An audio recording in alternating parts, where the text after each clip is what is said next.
Good afternoon, everybody. Welcome back to Tower Casuals, the Destiny podcast, a very special Tuesday edition. I'm your host, Josh, and of course, if you're hearing me, that means we're talking about something in-game related. I've got Joe joining me today because we got to get in here. We got to break down the Salvation's Edge raid. This is the longest it's taken the two of us, I think, to get a raid done from the time it's come out until we cleared it in a very long time. Yes, and I started heavily playing Destiny again. I've always at least gotten a week one clear. Yeah, and didn't do it this time. This is the first raid since Garden that I haven't done within 4 days of it coming out. Yeah. So, I mean, I realize that's not like super impressive because, you know, that's Deepstone, Vogue, Crota, Ron, and Vow. So, well, yeah, I mean, I guess Vow. Still, you know, getting Vow done in the first week was still an accomplishment. But yeah, man. So you actually went in on day one, in contest mode. I did not. I declined to go in. I did not join in the raid race this time. I sat this one out. And I'm kind of glad that I did because first off, I had a lot of fun watching friends who were doing it. The fact that almost everybody failed at first encounter was hilarious to me. And the very few teams that I saw that made it past there got really stumped at encounter number 2. And it's so funny, like, when you see how to do it, it's like, oh, it was that easy. So easy. But on contest, I can see why it was hard. Encounter 3, you know, basically if you made it past encounter 2, you were doing encounter 3. Like, and then comes Verity, which Verity is up there in that no pun intended, veritable cornucopia of raid encounters that we try not to think too hard about because if we do, our brains hurt and we just start getting upset. Mm-hmm. It's up there with the likes of the Vault and Exhibition. Just something that, like, when you do it, you're like, what the fuck were you guys on? Like, what were you smoking? What were you doing? They were cooking. Man, all I know is I went to bed during the raid race, and I don't think a single team had made it to... I think one team maybe had made it to Witness. But I don't know. I don't remember off the top of my head. I think just about everybody was at 4th encounter that I had been watching. Dado, Salt, and Astacross were all at 4th encounter at one point. And I went to bed, woke up, and you, me, and John were in the we were all in a voice chat watching the end of the raid race. And it was like, oh my god, it's still going. No one's cleared. Like, I just took like a 6-hour snooze. Yeah. Yeah, it's like 7 o'clock in the morning. Like, we're making coffee. John hasn't gone to bed yet. And all of a sudden you knew it was getting serious because all we were seeing on people's streams were faces. It was just like close-ups of Dado and Salt, and it was like, oh, okay. So they're hiding. Now they're at least like hiding that. Like the watching the 4th encounter in retrospect is so funny because they have all the buffs and stuff blurred out and blocked off. Yeah. Oh, dude, it's like the most annoying thing to try and watch. Like, I understand why you do that. It's not fun for the rest of us to watch, though. Who are like, I get it. I get it, though. Yeah, I get it. I would do the same thing in your shoes. Like they're right. They're going for a world championship title, essentially. Right. Like, that's important. Can we also appreciate just how, like, the team that won was not a team anybody expected? Like, how cool that is. Because, like, I love this raid. I love the raid so much. We're going to get into the nitty-gritty of it here in a minute. But just, like, kind of talking about the contest mode really briefly. I love that it was a team that no one expected and that kind of came out of left field. And I think more shocking than that was this was the first raid that I can remember that Dado just kind of had to, like, set down and walk away and come back to later on. Yeah, it defeated Dado. It defeated Dado. The Witness defeated Dado. It was wild.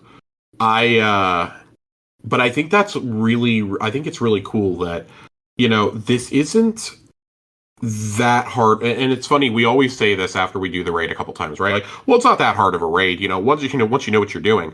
That's the whole point. Like once you know what you're doing, also you're on normal with surges.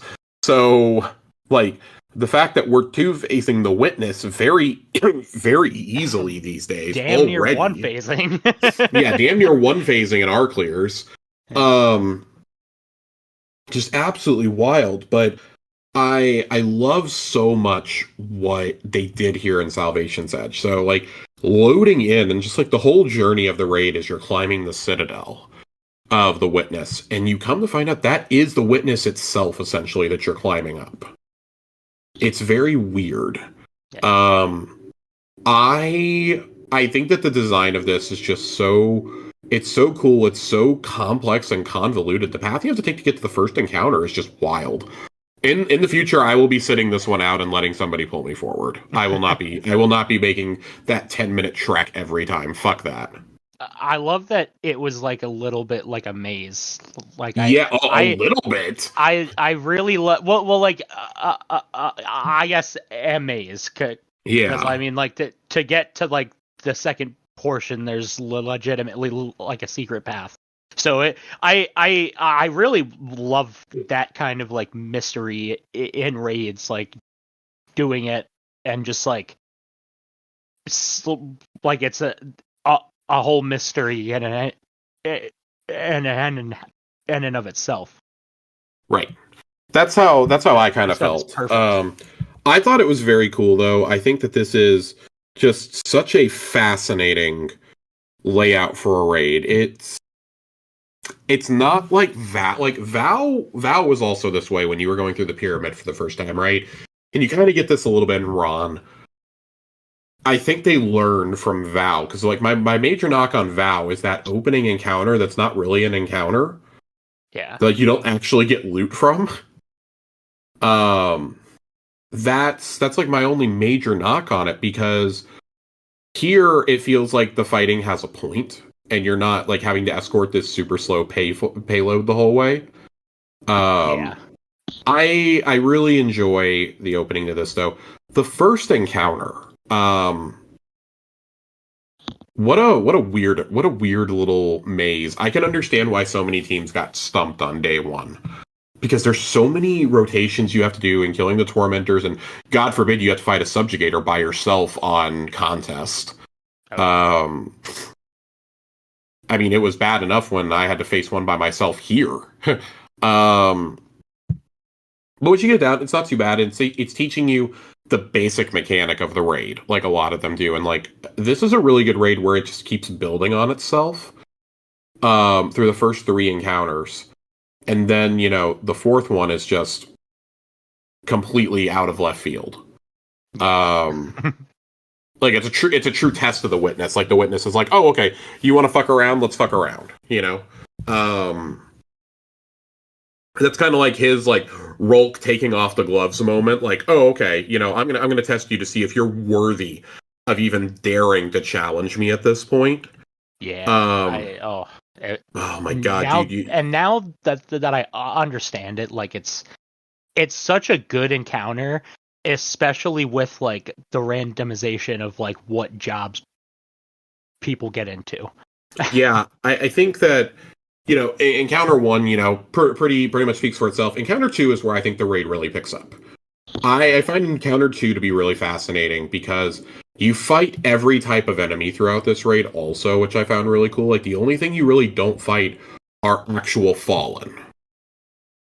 You fight everything else at some point. You don't fight actual fallen. And I found that to be really interesting. Like you don't fight House Salvation at all, to my knowledge or my recollection. No. I don't think you do. I think that's an interesting twist to me, because you don't really fight him much in the Pale Heart either. Like I don't think you fight him in the campaign hardly at all. I think a lot of them kind of dipped out. I mean, or they're dead. Aramis dipped out. Because frankly, we've killed a lot of them. So, oh yeah, and they address it at the end of the campaign, saying House Salvation is in disarray with no leader and this and that.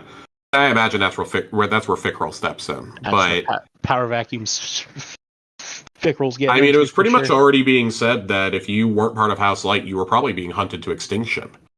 You Yeah. know, that was part of why Mithrax brought House Light in. But that's neither here nor there. Encounter 2, really Taken based. I think that's part of why I like Encounter 2. I like fighting the Taken. They've made them interesting again to me. Like, whatever design change they did, like making the crit spots super yellow, is a great Oh yeah, addition. the eyes being yellow now instead of Oh my god, yeah, it's not whatever like color. fucking white spots that you're shooting at. It's cool as hell. Yeah.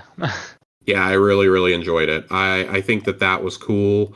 And I have to say, second Yeah. encounter, even on normal, I'm getting pieced up by those stupid little Stasis and Strand fellas. So The attendant funny, and the Weaver. I'm getting funny enough, destroyed by them yeah, the funny entire enough, time. I didn't have any difficulty in that encounter with them. Where I had the encounter with them was in the final encounter. I kept getting yoinked away from, or also in encounter 3, getting yoinked away from my plate.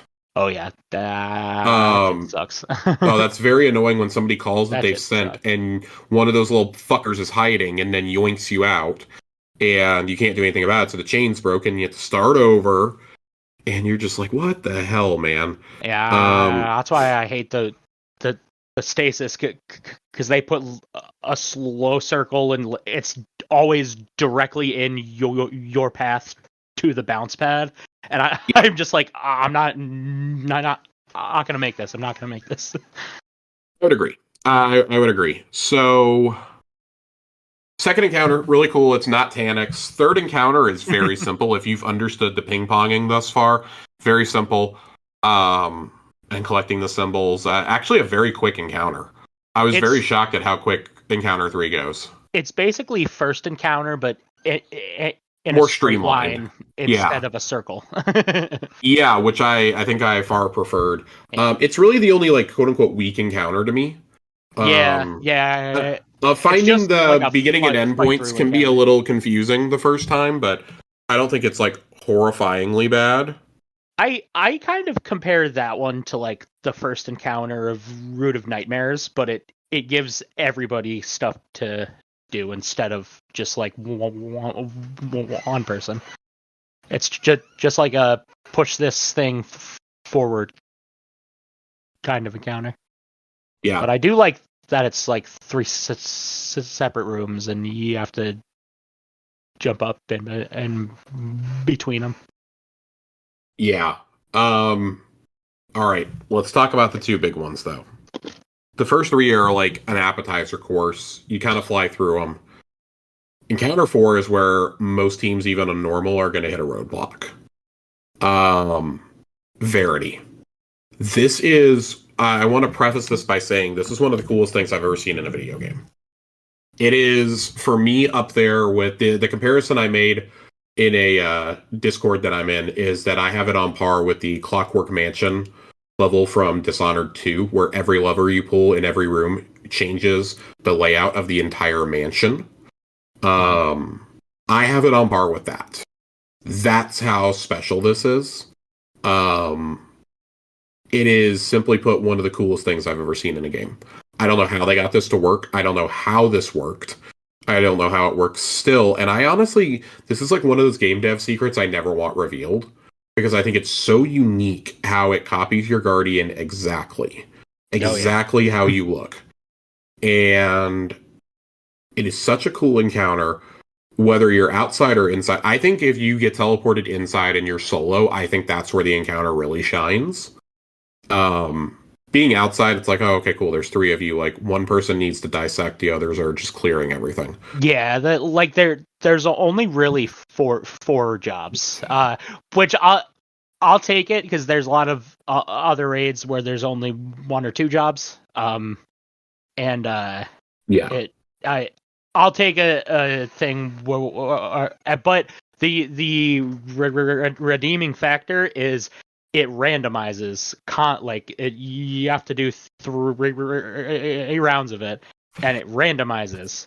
Yeah, And so everyone dying has to matters. know. Yeah, everyone has to know what to do. I was talking to one of the guys that you and I both ran with, Oak, and he was saying how when he was teaching it to somebody, and they spent hours on the fourth encounter because the person absolutely refused to learn how to read. They would get in there and they just instantly kill themselves. And I'm like, I would have pieced out of there. And I will say this: I do think it's a confusing encounter. We're getting the boot, buddy. Anybody who is confused by that encounter, you are not alone. This is a safe space to talk about it. However, I do not think if you can get a good explanation, it is not that bad. I found when I was watching videos that Fallout Plays probably has the best description of it because he has diagrams and shows you exactly what to do on both parts of it, whether you're creating or dissecting. And I found his video very helpful and explanatory. But also the guys that I ran it with just explained it really well, like off the cusp. Like it seems super complicated, and I cannot fathom trying to figure this out day one. Oh yeah. Kudos to everyone who figured this out day one without any sort of help. Like, just what the fuck, man? Y'all are gods. Oh yeah. This was a crazy encounter. This is absolutely nuts. Watching it with no audio and no buffs or anything, seeing them die was the most confusing thing in the world. Because it threw me for a loop every time that I died, even though I knew what was happening. Just my brain doesn't register. My brain is wired to panic when it happens. Yeah, it's so bizarre and it's so cool. What's really interesting is this is the first time where they made fashion a raid encounter. Because what you're wearing and what ghost you have definitely matter in this encounter. I really enjoyed that. I had a lot of fun though. I thought it was a very cool encounter. It's not one that I'm like wanting to repeat every time. Like, I'm not gonna lie, I would be fine with just grabbing like boss CPs or like running first 3 encounters, bailing and grabbing a boss CP. I'll be real though, once you have it down, it's easy. It is, but I think it also depends on the group you're running and like everybody's patience level. Yeah. Because first 3 encounters can either go really quick or it can take you like an hour and a half to get through them. And that was kind of the case with us. And I mean, part of that's because I was learning, right? But yeah.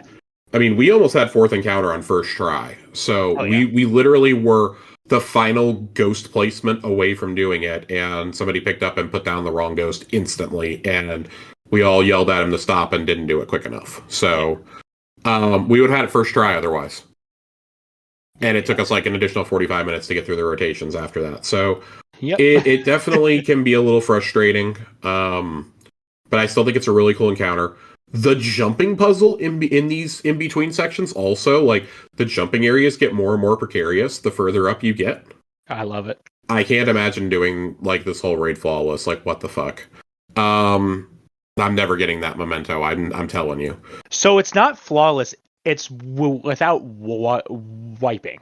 So I don't care. That's a little bit almost better. It just, like, by, like, that's few a little bits bit better. Or just a master clear it, and that's not that bad. It's bad. The witness fight. What the fuck? What the fuck was this, Joe? This definitely beats out the Rolk fight in just shock value. Okay. That's still state your case. State your case for me. My number one. But that is my favorite boss DPS situation that I think we've ever had. Interesting. Okay. Because it fucking, like, the rest of it really isn't too bad. It's just, like, a few people are gonna get these symbols and destroy these hands and get the glyphs. It is like fairly easy not to like die getting 2 bosses. Right. But once you're in and damaging him, he is they are fucking ruthless with their attacks. I know it's coming. I die almost every time. And if your team isn't like coordinated and like maybe somebody calling out to which spot to go to so that everybody lives, there's a good chance that like a few, like 3 or 4 of your squad are gonna die and do almost no damage. I love shit like this. I think it was very cool. I enjoyed it. What keeps me from saying this is my favorite boss fight is pretty much exactly what you just described. I think the Witness's attacks are a little too unforgiving, even on normal. I feel like how they are, it would be fine for Master. I think for normal, for the average person going in to do this, they are really, really gonna struggle. Oh yeah. It is, and I mean, like, the focus should be on staying alive, right? Instead of DPS. Like for those people, for non-experienced raiders or non-confident raiders, like, I'm not super confident in raids, until I've learned them. The focus for me was staying alive, and I was still dropping 3 mil damage. Like, It wasn't that bad. Oh yeah. We were using a combination of, we had a well up, I think pretty much so we could just keep getting radiance. But we were all spamming healing grenades at our feet. Anytime that we jumped out to avoid attack, that way, in case like somebody was a little too late, they could still get some healing.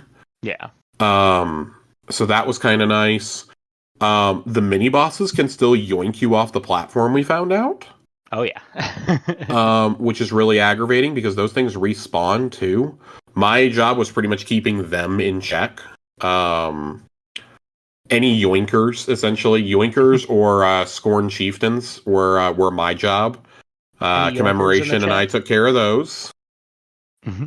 It was a lot of fun. I really enjoy it. I don't want to sound like I don't enjoy the DPS phase. I think getting there is fascinating, especially when you have to shoot the pattern out on his chest. Oh yeah, that was like, oh my god. Yeah, when you're breaking the buttons, I think that's really cool. That's the next mechanic I want to learn, I want to do that and learn how to dissect.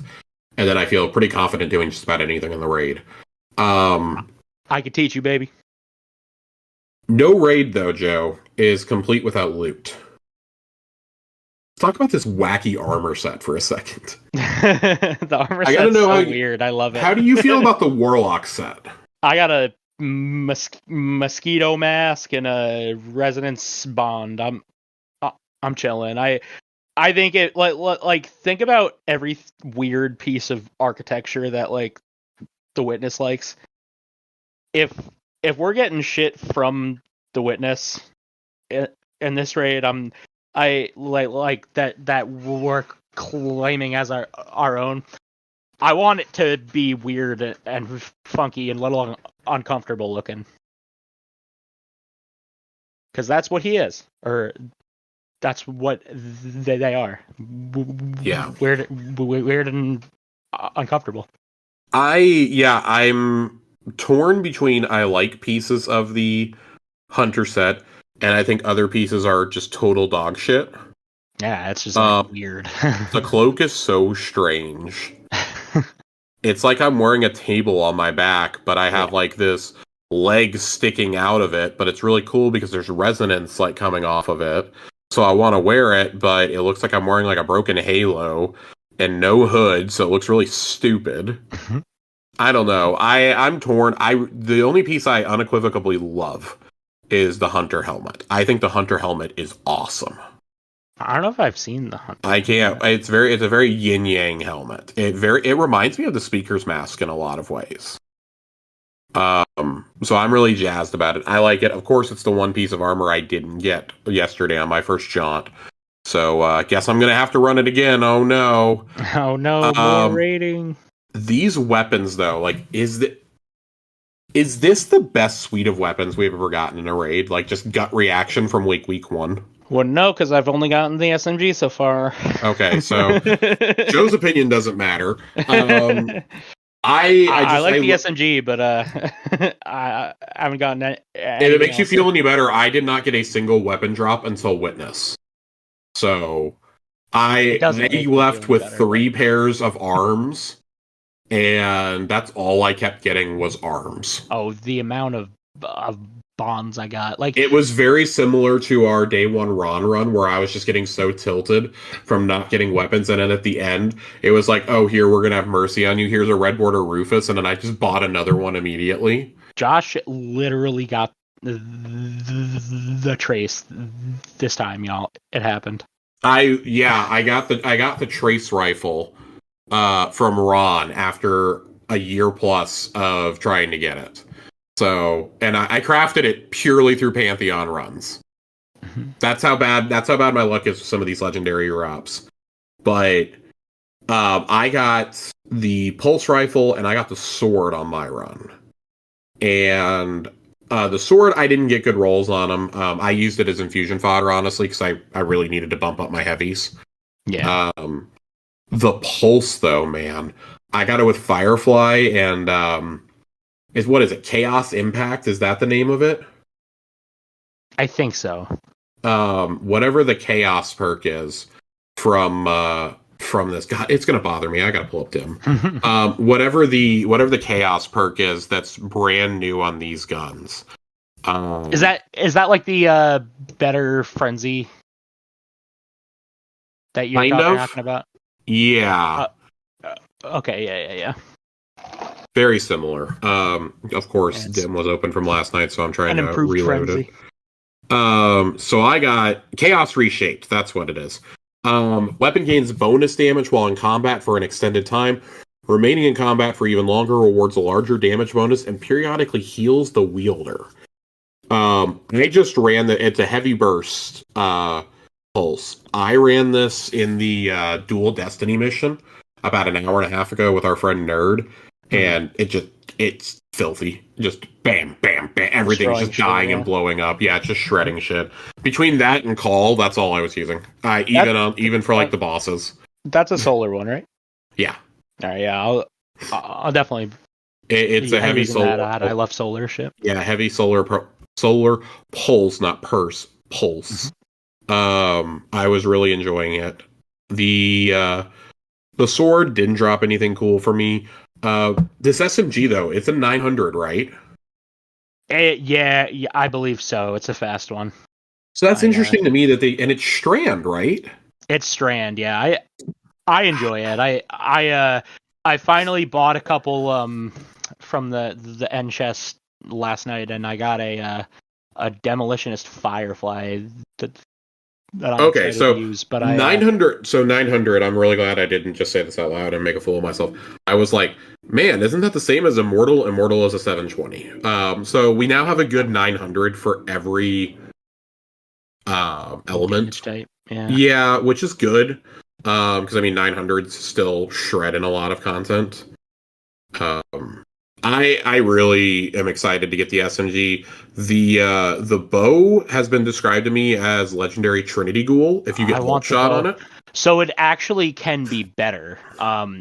Interesting. I am personally gonna go for the Dragonfly Volt Shot one because I enjoy boom booms, but apparently Archer's tempo goes very well on this, and it kind of shines in the one spot where Trinity Ghoul is slow at, and that's being slow. It'll shoot super fast, so that can be crazy with Archer's tempo. Interesting. Yeah. So there's that. I'm excited to get the sniper. The sniper basically is Black Hammer 2.0. I didn't even know that there was a sniper. Yeah, the sniper people were calling it Baby Whisper, and we were like, you mean Black Hammer? Because that was Black Hammer is Baby Whisper. Yeah. So it was Black Hammer, and then Black Spindle was the exotic version of it, and Whisper is that. So I'm excited to get that. I've seen just some of the ridiculous numbers it can do, and people are like, why don't you just run Whisper instead? Because maybe I want to run another heavy, you dumb shit. Like, have you seen what Microsm does? Microsm is really fucking fun. Maybe I want to run a sniper with it. And then we have one other weapon, I think. The glaive? The glaive. I don't know how I feel about this glaive, man. It looks badass. I can't take how it looks seriously, and I think that's part of my problem. I'm just like, this thing is not serious. I think it looks cool as hell, and same as the sword. I think the sword looks really cool. The adept versions of all of these look awesome. Yeah. They're all gold, and where the white and silver were, it's gold. So I really enjoy that. It's cool. This is an awesome raid. It's a good loot pool, I feel. It's good challenge, even on normal. Oh, yeah. This isn't something where you can just be like, oh, well, I'll be on div duty, or, oh, let's pop a well. Like, I say that, but we did pop a well on not Taniks and beat the shit out of them with swords. Oh, yeah. There was a few fun strats for Walmart Taniks. We in our run through, we in retrospect I wish I used Song of Flame instead of well, but I had a well, and I was diving him, and the rest of my team were shooting him with still hunt, and it was the ignitions, because I believe that they were standing in a Song of Flame. Uh-huh. Their ignitions were like perma stunning him, so he just like wasn't moving forward at all. He was slowly moving backwards, and we pumped him, like got his ass hard, just permanently stunning him, and they were firing the golden gun sniper at him and just doing tons of damage. Yeah, there's a lot of crazy fun strats you can do in this raid. Good challenge, like I said, good challenge level. It's not like Ron where we were immediately memeing on it. Like I think even the people who have managed to do low mans so far are like, no, this is a challenging raid to learn. Like there's a lot to remember and a lot to do. This doesn't feel like one that I'm gonna run, and this is no testament to the quality of the raid. Just I don't know how many times I'm gonna run this truthfully.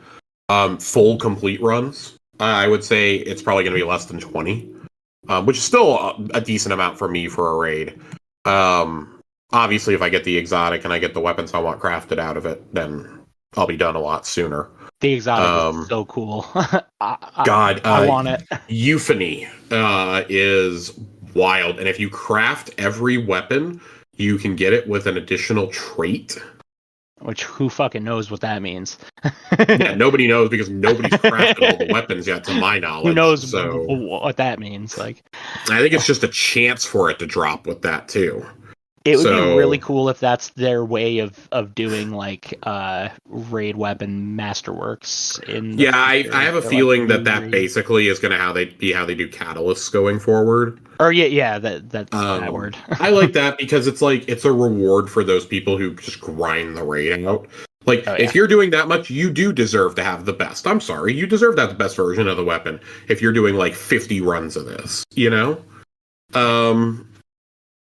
I really enjoy the raid, though. I think it's a lot of fun. I think it's great. Good loot pool as of right now. For the current meta, at the time of this recording, good loot pool. Good, solid choices. Oh, yeah. But, Joe, as is tradition on this show, you know, us talking about a raid is only part of it. We gotta rank the raid now. And we've each prepared a list of all the raids, and this is the definitive Tower Casuals Light and Darkness Saga raid rankings. Joe and I have each brought a list of the raids. Joe, will you remind me very quickly how many raids there are in this game? So I excluded the Destiny 1 variants that we have versions of in Destiny. The only Destiny 1 version we are taking into account is Wrath of the Machine. Because it don't exist in D2 yet. Yes. Sad face, please, Bungie. I haven't done that. God, dude, it's got to be in September. It's got to be in September. But I counted 14. 14 raids total. And for starters, I'm gonna walk back what I said earlier. Rolk is still my favorite encounter that I've ever made. That's fine. We're gonna start from your least favorite. All right. So Joe, we actually have 15 if you include 15. Yes, we have 15 if you include Wrath of the Machine. There's 14 raids in Destiny 2. There's 14 raids in Destiny 2, and there is a 15th with Wrath. So we have the Leviathan. We have the Eater of Worlds. We have Spire of Stars. Last Wish. Scourge. Yeah. Crown of Sorrow. Garden. Deepstone Crypt. Vogue. Vow. King's Fall. Root of Nightmares. Crota's End. Salvation's Edge, Wrath of the Machine. I only have 14. How do I have 14 and I have everyone that you... That is 15 total, buddy. I was just miscounting my list the whole time. God, it is 15. Fucking idiot. I was like, how do I have everyone that you just listed on here? All right. I feel like this is happening more and more, and this is part of why we need new rankings now. Yeah. All right. So, what's your last place raid? The last place award goes to Eater of Worlds.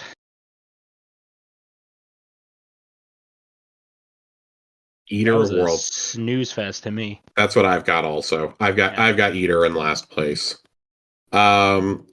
It's not bad, but when they say raid layer, this is what I imagine a dungeon being nowadays. It's a 6-man dungeon, and it's a 6-man dungeon. That's the shitty part about the raid layers is they don't suffer like they more suffer from what they are than what than what you do in them. Yeah, I would agree with that. They're just raids with like significantly less in it. And it's like it is cool that like they tried to do a thing where they like put a bit less into them, but tried to pump out more. But I want the raids to always be like the most epic thing going on in Destiny at that time. It didn't help that it came out during a really lackluster release too. Yeah. That was what people were already jaded, and then you get this. This was if you don't remember, Eater of Worlds was completed by an LFG team. Yeah, it was an LFG. I've watched that stream, and it's great. It's a classic. No idea. They had no idea that they got first. It's an instant classic. If you've never watched it, I urge you to find the video. All right. Next one. Number 13 or number 14. Number 14. That was number 15. Number 14. I've got Spire Stars here. Samesies. I love Spire. I want to be very upfront. I really love Spire, but you can't. I just can't put it higher. I think that it's very fun, especially when you're the person who gets launched into space. I think it's a very cool. I think it's a very cool mechanic. But passing the ball 6 times rapidly to throw it at a shield and then just beat the shit out of him with swords. Not even throw it at the shield, throw it to Callus to slam dunk on him. It's so weird. Yeah, it's so weird. So like you just Wardcliff coiled him from the corner to death, and it was an easy one phase. I love it. I miss it. I want it back, but like, it's not a raid. Yeah. That's how I feel. I will say everything after this, regardless of where it's ranked, I think has its own merits. Oh yeah.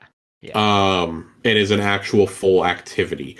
This was actually a very difficult list for me to put together, given the D2 variants of 3 raids. It felt a lot more difficult this time. It felt very difficult this time, I'm not going to lie. So at number 13, the first of the real raids that we're knocking off, I want to know what you have first before I reveal mine. Okay, so I have Garden here. That is not what I would have predicted. I do not have Garden in this spot. I mostly have Garden here. I absolutely love the boss fight for Garden in all of its jankiness. Yeah.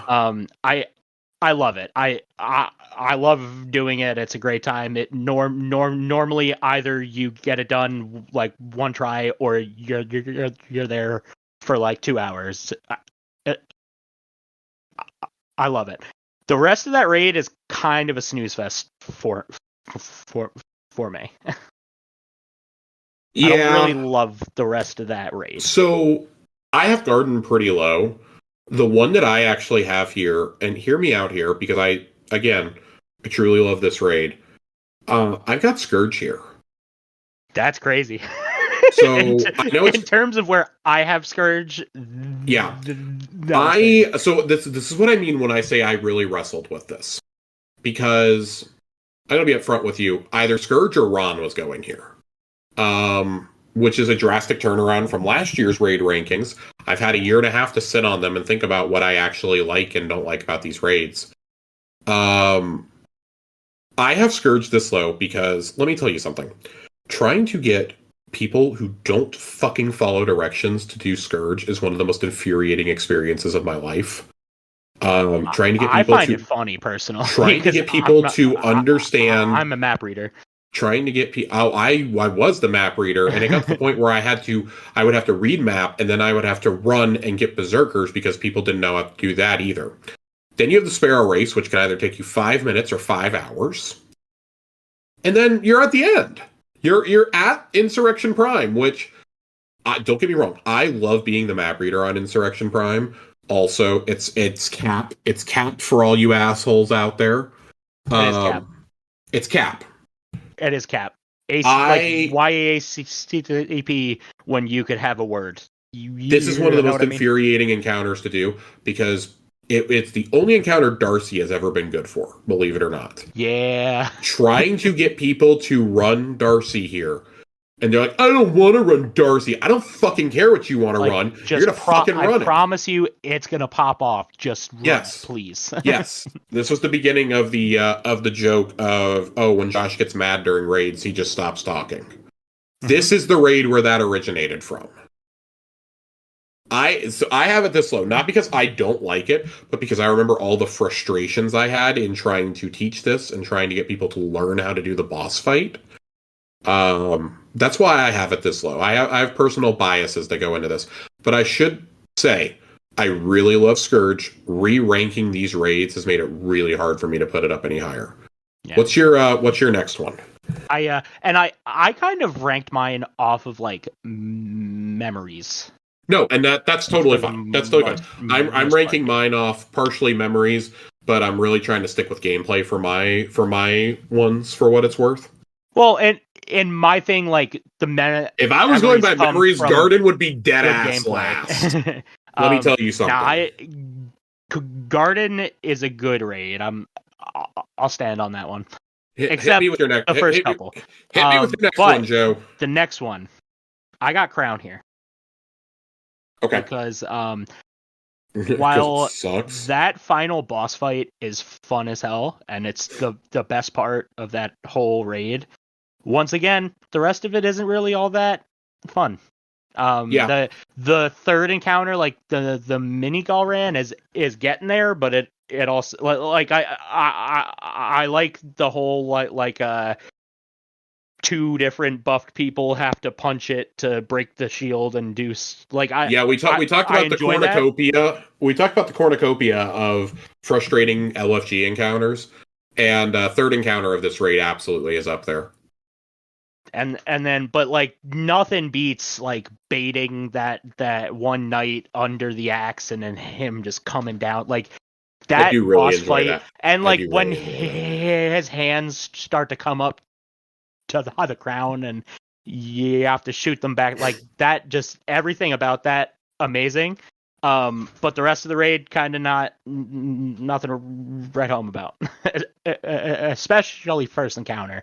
If we're talking about a snoozer of an opening encounter, encounter 1 of Crown is nothing. Encounter 2 is nothing. I don't even remember what encounter 2 is. Encounter 2 is where it's the jumping puzzle with the crystals. Oh yeah. And they actually gave us loot out of it. Nope. I'm good off that. So I'm going to put Crown at 12 as well. I was going to put Ron here, and then I remembered Crown existed. For all the reasons you said. Number 11. What you got here, Joe? So, I've also, over the past year, thanks to, I'll get there next. I have Leviathan here. Leviathan? Yep. Okay. We're starting to get into the territory of, like, they're all, like, they're all enjoyable. Yeah. I love them all, so it's hard. Leviathan, it is one of the more fun raids that they've ever made. Like it's fun, unique. Like it's very unique. You don't have to, and it's like you're literally like playing a bunch of mini games, and it's like I like the idea that you could like kind of tackle the encounters how you wanted to, and that too, and the whole aspect of like the underbelly and like going around and like I that was some of the most fun about LFG is like when you would get somebody who like knew all the pathways and it's like, oh fuck yeah, follow him. I always had a great time in running Leviathan. Yeah, I've got Garden at number 11 for everything that we talked about before. Yeah. Garden, Crown, and Scourge are all like, I mean, I could probably flip this in Scourge if I wanted to, truthfully. They're all kind of in that same boat for me. I think Garden's mechanics are really intriguing, but they just are so fucking janky. Yeah. And it's so frustrating. Everybody wants a div run every time, and I understand. Everybody always wants a div run. That's the only reason anybody wants to run it. Like, the loot was never good. And that was the whole armor reshading fiasco. It was like the Trials or Curse of Osiris armor, but vexified essentially. Yeah. And I still maintain I think the armor set looks cool. I don't love that armor set. It's I like it. I like the shattered tacky armor. So yeah, I like the idea of it's cool, but like I'm speaking specifically from Warlock that none of the like the helmet. Yeah. I've never used the helmet. That's fair. I've never seen anyone use the fashion for it. I only did even a little bit. So I normally like to mix in the legs and the gauntlets every once in a while, but the helmet I've never touched, and the chest piece I don't think I've ever touched either. So number 10. I'm gonna go ahead and I'm gonna rip the Band-Aid off here for all of us. It's Ron. Yep, I got Ron here. Here too. It really pains me to do because I genuinely like Ron. I think Ron is a very fun raid. It is maybe the most beginner-friendly raid in the game, but that's precisely why it needs to be so low, I think. Yeah. It is not mechanically challenging at all. You literally can assign somebody to be on ad clear the entire raid, and they don't ever have to touch a mechanic. And I don't like raids. 2 people. Yeah, really. 2 people can guaranteed ad clear the entire raid and never have to do anything at all. And the mechanics aren't even that bad. So the mechanics are fairly easy. It's very easy because yes. What I was gonna say earlier is thanks to Oaken Dealer, I've 3-manned a lot of the raids on this list, and that like turns the fun factor in some of like because like once you have like a certain group that's just banging it out, some of these raids get really easy, and like they start to like their charm and like fun factors start to get a little like but in a 3-man setting, there's a lot more to fuck up, and that like that on Root of Nightmares specifically cranked up the fun factor a bunch, but not quite enough to be above any of the other raids on this list. Nope. And that's the thing. It's fun, but fun only gets you so far. Okay. This is where it started getting a little challenging for me. Yeah. Like after Ron. At number 9, I'm gonna have another controversial one for you here. I'm putting Vault of Glass. I don't blame you. I'm putting Vogue down here. And here's my only reason. We have evolved so much in terms of what raids look like from Vogue, even the D2 version. Yeah, it's a fairly. I think that the only, for me, there's 2 unique encounters, and it's, oh my god, I just blanked on the name. It's the Oracles, and it's the final encounter where you're shooting the Oracles again. Yeah. And you're reading from inside the portals. I think it's really cool, but I think we've moved beyond the stand in a well and shoot things phase. Yeah. I just feel like, it's the first raid. For a while here in these rankings, I was ranking it high because it was the OG, and then I'm like, why am I showing deference to that? Like, I don't care if it's the OG. Like, actually, shit. I've jumped ahead a little bit. I just realized I never ranked Leviathan, and Leviathan needs to be below Ron. So yeah, Leviathan is my number 10. Technically, Vogue is my number 8, actually. So I need your number 9, Joe. I think that's this one. Yeah. So I have Wrath here, but that's solely because I haven't done it. Okay. That raid looks cool as hell, and I'm so excited to do it. Oh, dude, you listen. You gotta love a good Death Zamboni. That raid, like I had PS3 for the longest time, so I basically fully missed out on Rise of Iron. And I actually really enjoyed that expansion story, and the raid was super cool. I'm sad I never got to do it. Yeah. But I'm excited that hopefully it might maybe come back someday. It's the only one left, so I think it wouldn't be too hard to to do that up. But yeah, and it even seemed like the weapons were really good too. Yeah, I liked the weapons from it. I did it very late in D1's lifespan, though. Like, I'm talking the week Destiny 2 came out. In fact, the night before Destiny 2 went up, I was playing Wrath. So, yeah.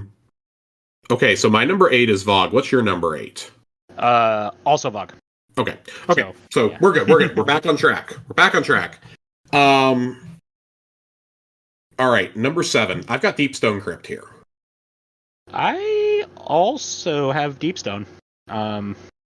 DSC, again, great intro raid.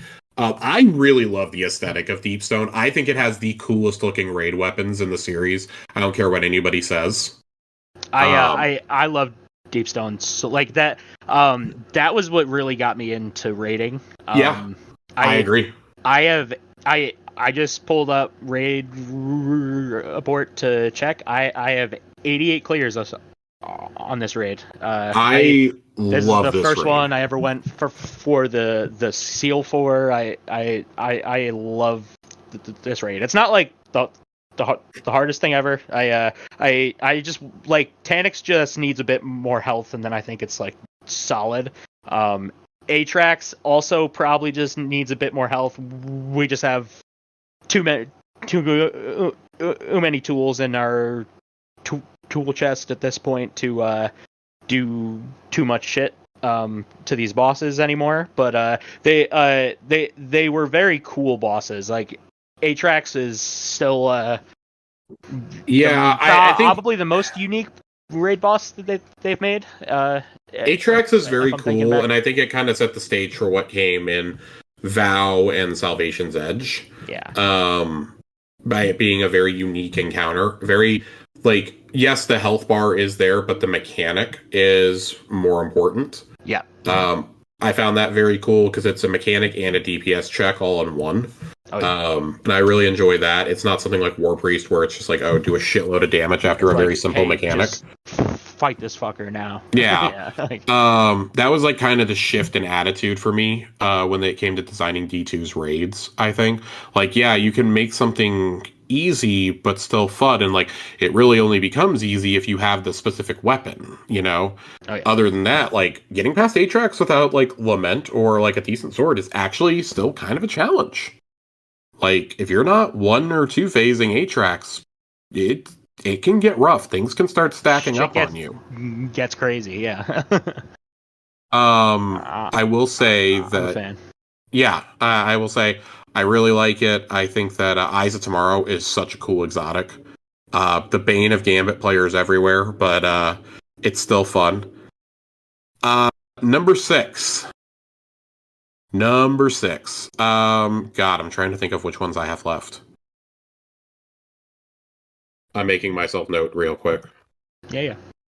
I had like 10 free minutes at work earlier, and I was like, I'm just gonna do this now, so I have like thought behind it. I'm jogging my memory just, because I feel like I'm forgetting, like I'm legit forgetting like 2 raids, and it's bothering me. Okay, now I'm only forgetting. What the fuck? Which one am I forgetting? Like, there's 6. I got it. I got which one I'm forgetting. Okay. I can't believe I forgot Vow of the Disciple. So I'm gonna put at number 6. I'm gonna put New Crota's End. Same here. I love Crota. I actually think New Crota's End is a very, very, very, very good raid. When we ranked these back in September, I had it top 3, I think.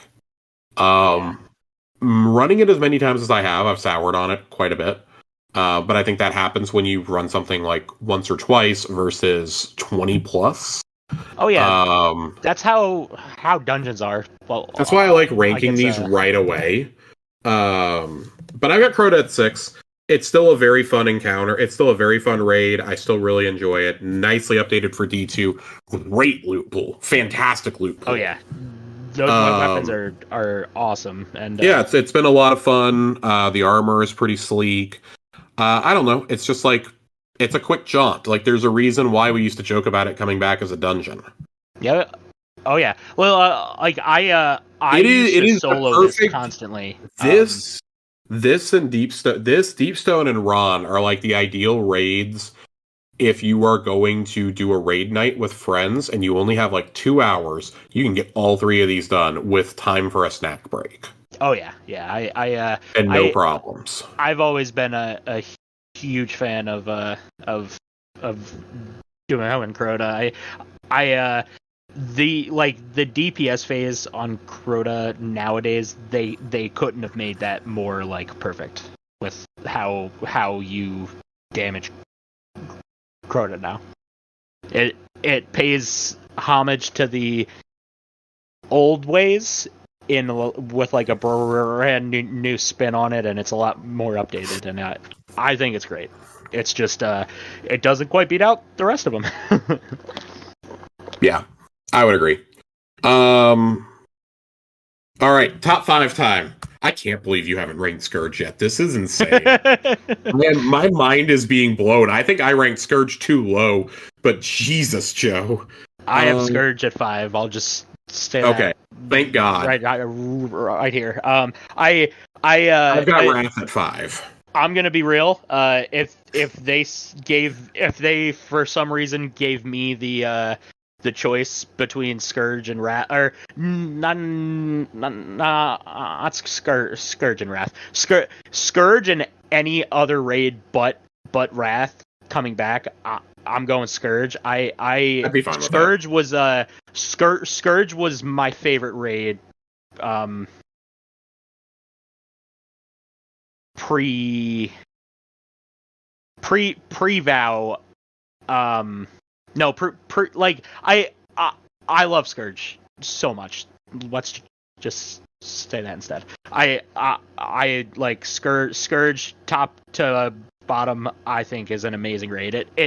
The main mechanic is teamwork, and teamwork where you like there's someone reading a map and you're navigating them. I think that was an awesome like mechanic. I love it. Yes, it gets frustrating, but I think it's great. I've got Wrath at number 5 for everything we talked about earlier. I also have not cleared Wrath, but I have gotten to Final Stand on the boss multiple times, so I count that as having finished it essentially. Oh, yeah. I have sour memories of this raid from who I did it with. My partner was still playing Destiny at the time, and her sister decided she wanted to raid with us, and we had to literally. She was the designated revive person. Oh. And she was very bad at her job. So, yeah, it was a bad time. None of us enjoyed it. I think Wrath is a very well done raid, but I need to see it updated for D2. Yeah, before I can put it any higher. And to be clear, like, because these top 4 are, it's very hard. Like, I would say you could probably get past my number 4. Getting into that top 3 is like we are talking best thing ever made best in the game. Of the best here, yeah. Yeah. But back to Wrath of the Machine for one more you're second, fine. though. Mad respect for that raid exotic. Like, that raid exotic puzzle shits on a div run any day of the week. I would love if something like that ever. Like, I hope if they do bring Wrath back, that they do something like that. I hope it's different, so it's not as easily figured out. But I want like some super secret puzzle. Like that was crazy. I loved that whole puzzle, even with never doing it. But yeah. All right. I've got King's Fall at number 4. Same here. We have and I had a feeling we had the same top 3. King's Fall, this is the first time I've ever taken it out of my top 3. I think I just heard Corey cry from afar. King's Fall is a very special raid to me. I've often described it as my favorite raid in the game for multiple reasons. I think it is still maybe top to bottom. In a lot of ways, top to bottom, it might still be my favorite raid. But holy shit, this raid is so long.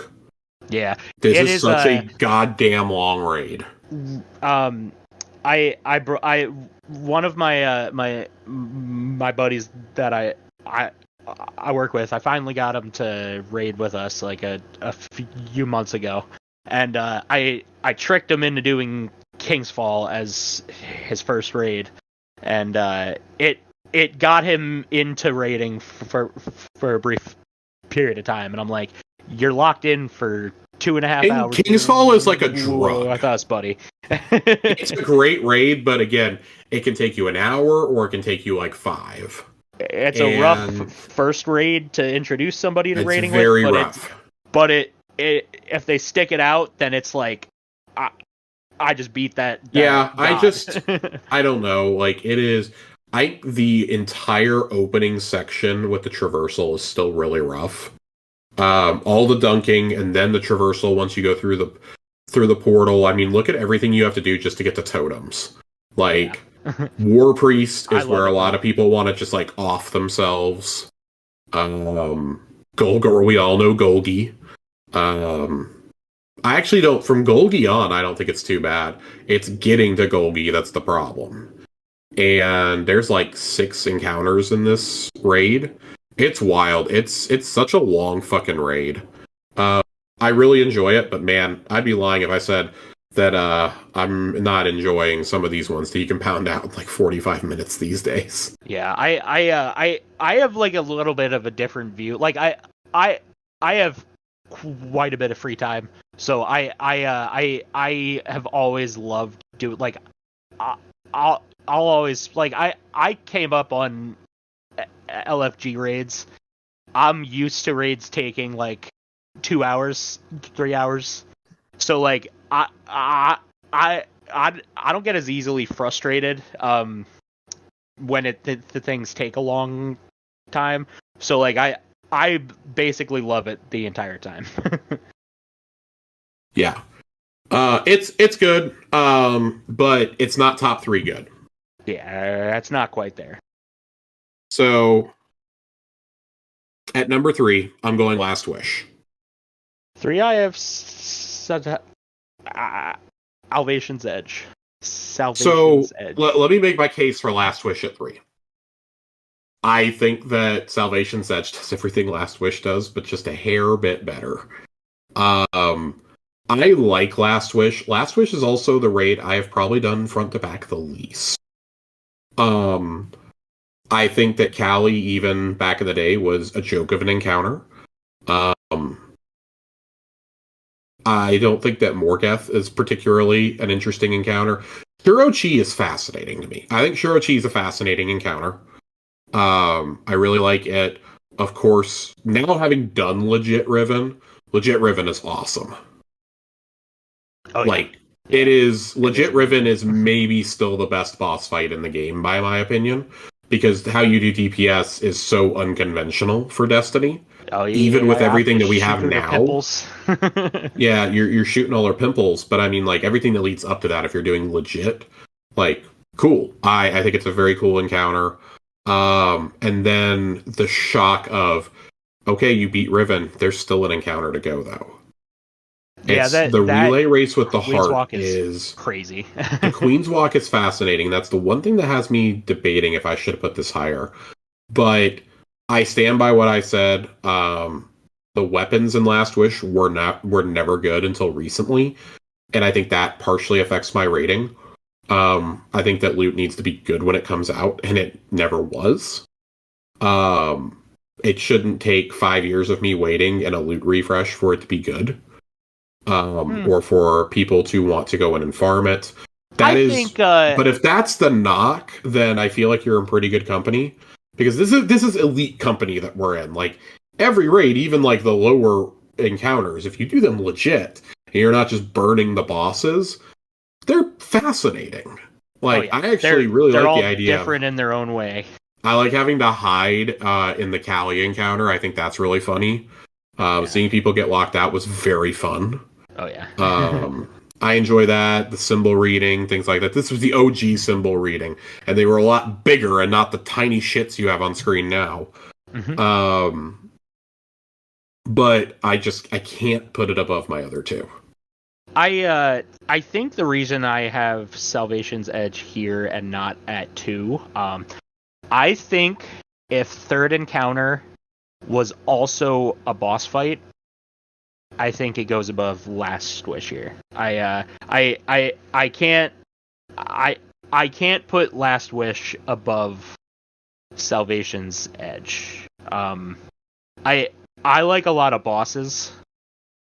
I could have done with one more boss in Salvation's Edge, and I think a really cool way that they could have incorporated a boss into third encounter is if, like, you complete all the circuits and you get 20 seconds of damage, and like, I would have done a health gated boss that you do a third of its damage.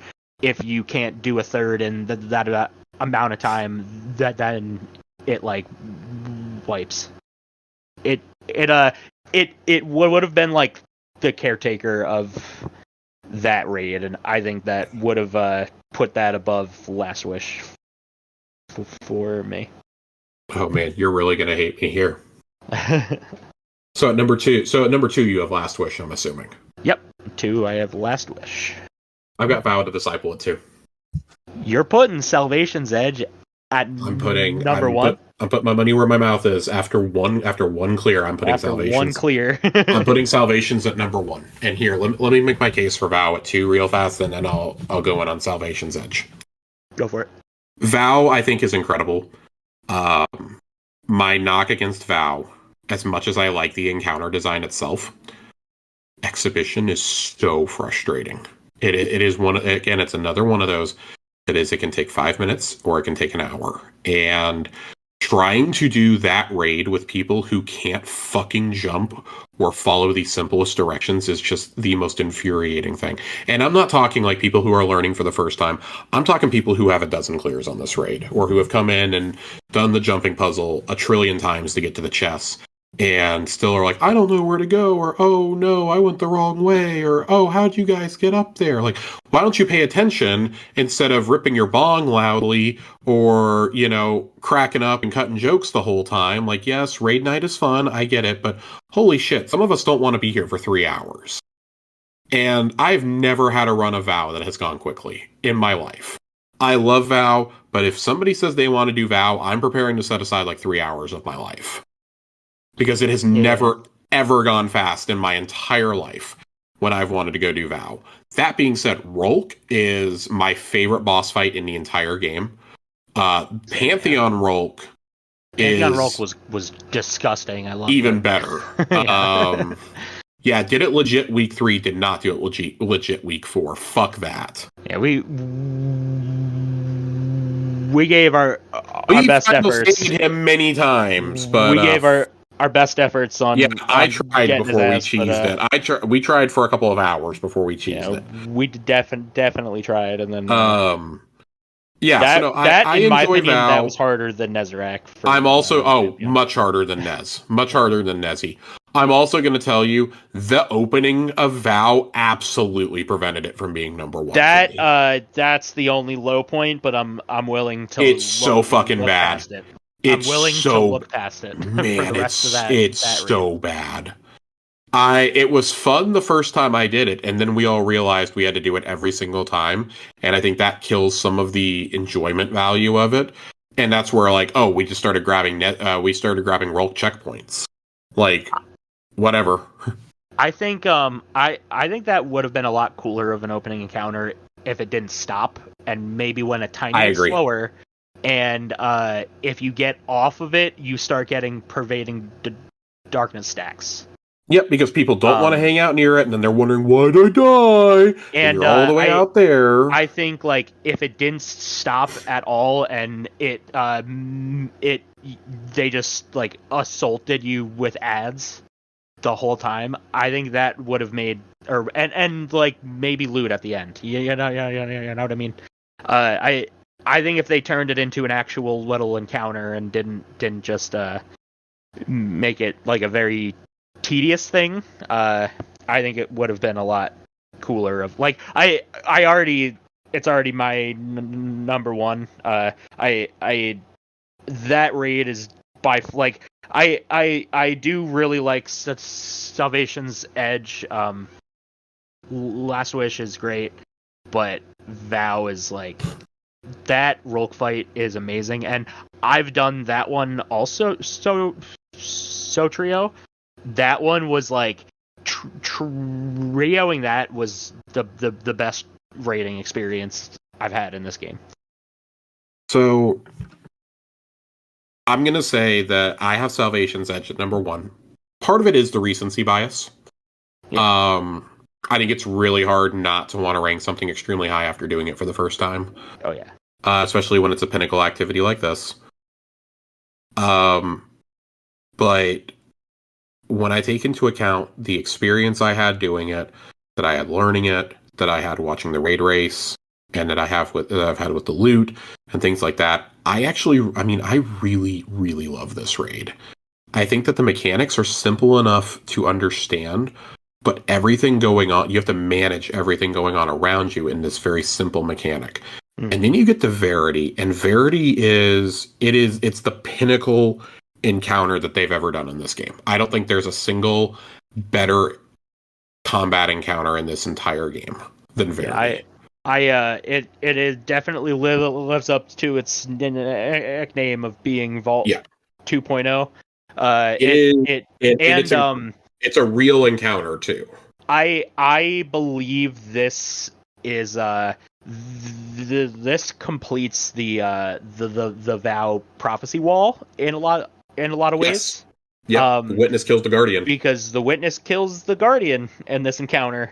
When your ghost has to get dunked onto your statue, it's because the witness murders your ass.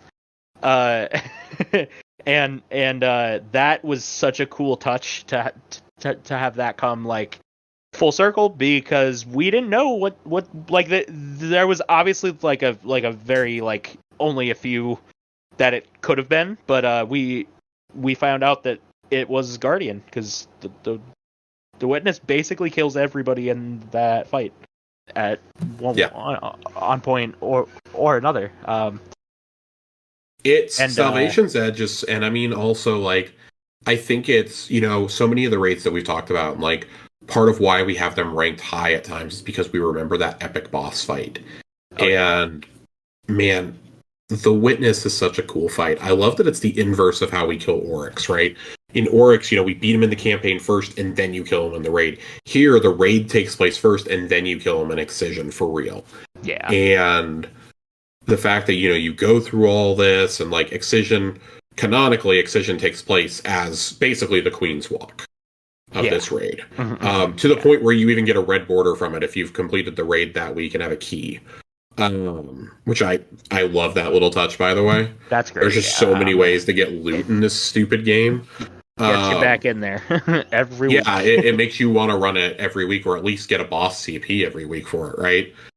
I don't know. I think that I could not have imagined a better raid to cap off 10 years of Light and Dark. Oh yeah. With I'm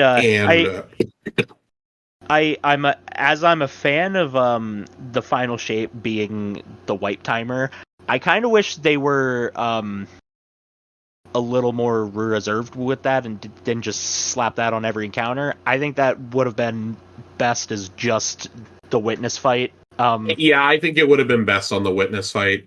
I agree with you there. I actually like the idea. I understand, though. I do like the idea of it being on all of them, though, because it makes it really like adds that sense of urgency. Yeah. Like because canonically the Guardian doesn't fail encounters, right? Yeah. If you go through and, you know, you do every encounter first try and stuff from the time they start climbing the tower until they, you know, start the final assault on the Witness is like 25 minutes. Yeah. Like maybe. They blew through those Deathfire team, penetrated the defenses, and, you know, kicked the crap out of him up on top of the tower, you know? Yeah. Oh, yeah. So I do think it's really cool. I like that the platform you do the damage on in Excision is literally the same platform from the raid. Oh, yeah. The DPS is basically the same thing as... It's the same thing, yeah. It's like baby DPS. But I like that that's how they do it. So that way you don't have people feeling like they got left out. Oh, yeah. Because they couldn't do the raid. Because this is, make no mistake, to me, this is the most challenging raid. And I think a lot of that comes from Verity. A lot of that comes from Verity. I'm going to be totally honest. I think Verity and Encounters 4 and 5 really jack the difficulty up, especially for those who like aren't used to doing mechanics. 4 in particular is one where everybody has to participate, and I really like that. I don't like encounters where people can just chill. Like the Witness fight is very interesting because like the mechanics to get to DPS are like fairly easy, and like there's like no room for one error person zone. Could do. No, there's a little bit of room. It's not as tight as it seems, but the DPS phase, like there is, like it can go, it can make it a shit show really, really quickly because those Witness attacks are ruthless. Like if you are even kind of near a beam, you're dead. And I like it. It is very and it's he doesn't do the same attack patterns every time. It's randomized, so there's no really getting used to it. It's always something different, and I really do love like they gave us like the what's kind of interesting is they basically gave us like a well's worth of land to stand on, but they're constantly taking half of it or sometimes the entire thing and making you adjust. And I think that was interesting that they gave us our well DPS, but with a much more lethal backhand this time. Yeah. So there you have it, guys. That's our raid rankings. I am falling victim to recency bias and putting Salvations at number 1. Vow continues to live in my top 3 after all these years. Same with Last Wish. Suppose this Last Wish has ever come to being bumped out. I'm sure at some point Last Wish will be back up to like 1 or 2. Yeah. I'm going to flip-flop on this for forever, but the top 3, I think, like, to some degree can be completely interchangeable. Yeah. I can't say that once you get to Oryx. I think Oryx is still, like, these 3 are S tier. I think Oryx is like A tier, and then everything else is like A- or lower, in my opinion. I will say, I think I and I know what this is going to sound like. I think I preferred the mechanical DPS that we did to Oryx. I think that, like, yeah, it made it longer and there was no way to like optimize, but I think that made it a lot more like cool and epic. Personally, I get it though. Like they really couldn't do that in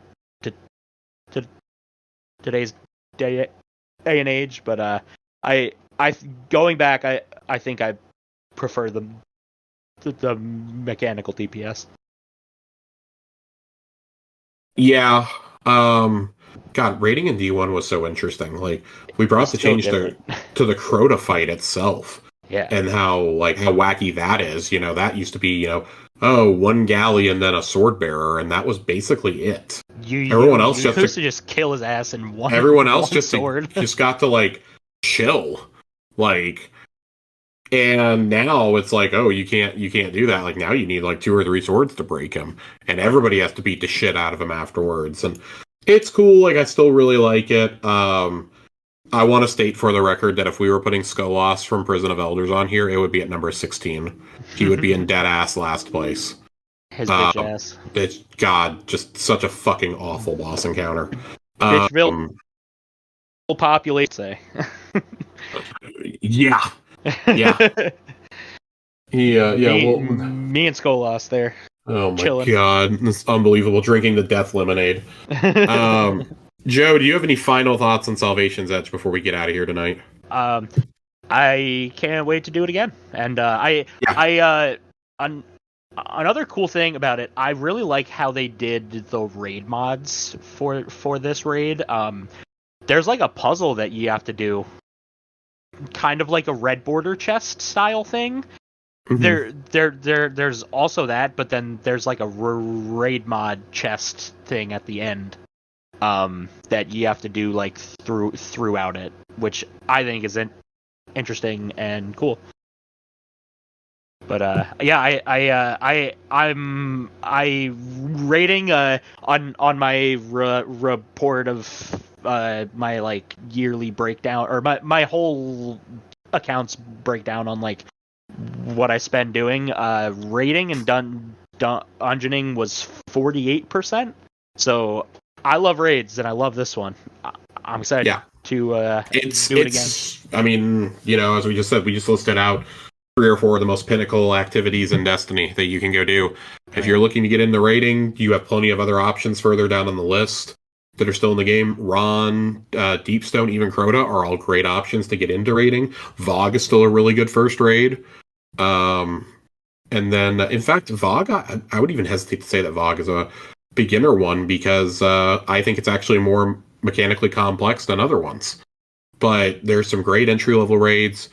There's, the more pinnacle. I think the more pinnacle and prestigious that they are, they're not necessarily hard to learn. You just have to be willing to do it and not expect to get it on the first try. Oh, yeah. You also need good teachers. Like that's the most important thing to learning raids. You need good teachers. And thankfully, I've had some very patient people who have helped me learn how to do some of the harder content in the game, including Pantheon. Yeah, I can't wait to see what we get next. I'm very curious to see if we get a dungeon or what this season. We know we're getting 2 dungeons and presumably a reprised raid over the next year. So I'm curious if that means we're getting 2 dungeons over the next 2 episodes and a raid, or if we're getting, dungeon, raid, dungeon. It's going to be very interesting. But I think it would make probably the most sense if they did dungeon, raid, dungeon, and I think that with the second episode being like a Fallen themed, I think it would make sense if they brought Wrath of the Machine back. Yeah, so hear me out. If you bring Wrath back, last thing that we're going to get out here, if you bring Wrath back for Revenant, which is the Fallen and Scorn themed season, you can bring Wrath back at the beginning because it has no story purpose, right? Yeah. And that allows you greater freedom for when you drop the dungeon for it to be story themed, right? For the final death of Fickrel or something. I think that would be super Assault cool. Yeah. Fickrel's Keep in Act 3 and it's actually the dungeon. I think that would be really, really cool. And I think that would allow you to have a dungeon for whatever heresy is. As long as we're not fighting Kelgarath again. Well, I'm wondering if they'll give us a dungeon this season. So I don't think you're going to get a dungeon this episode. I don't think you're getting one this episode, and let me tell you why. One, because just how the acts line up with their release dates. If they give you anything, I think it would be Wrath at the very end of this episode, leading into the next one.